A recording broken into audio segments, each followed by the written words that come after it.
Hello everyone and welcome to another Fragments of Physics video.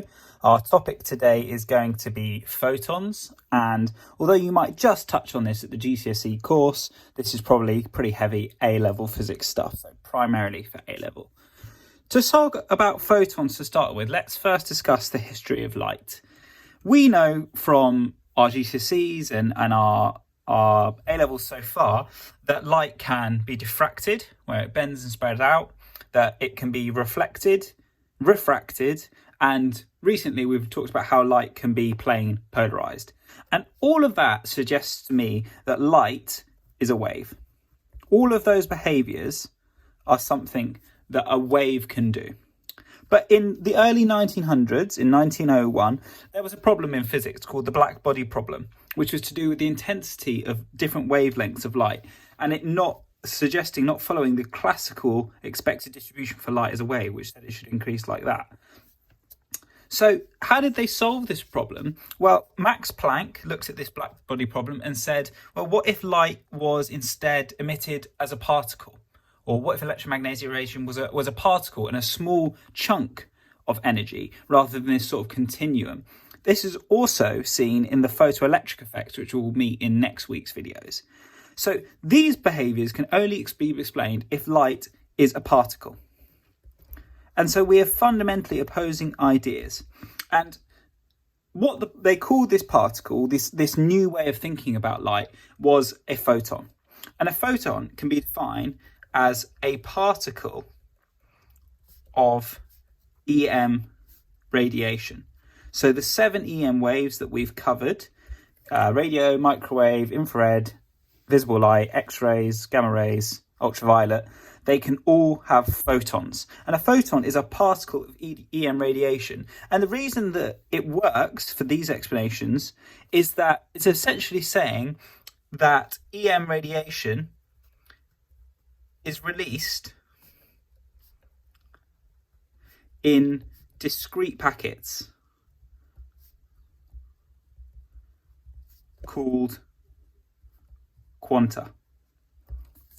That is the name of the discrete packets. And that's basically saying, instead of it being this continuous wave of energy, we just have a chunk of energy, a packet of energy that comes with each of these photons, each of these particles. The symbol that we give a photon is gamma. And that's one of the reasons gamma radiation is given that symbol. They are massless. They have absolutely zero mass. And because they're massless, they must travel at the speed of light, c, in a vacuum. They all travel at the speed of light. So all of our EM waves, the photon's mass is 0 and the speed is c. Now, to explain this black body radiation, Max Planck came up with an idea that the energy of an EM wave is proportional to its frequency. And later, Albert Einstein linked these two by saying it was linked by a constant. And the constant that they came up with was h. And this is such a crude occasion, I'm going to put this in a box. And so it says that energy is the constant times frequency. And that constant was called Planck's constant, named after Max Planck. And its value is 6.63 times 10 to the minus 34 joule seconds. So it's a very, very small number. We can also rearrange this equation. We know that for EM waves, c equals f lambda, and therefore that lambda, or that f is c over lambda. So if I substitute that into my top equation, I get E equals h c over lambda.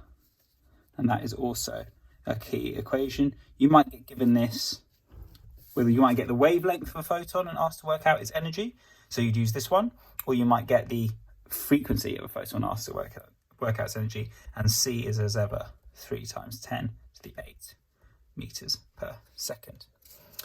So let's do an example question. I've been told that the wavelength of some EM radiation, in this case visible light, is 600 nanometers.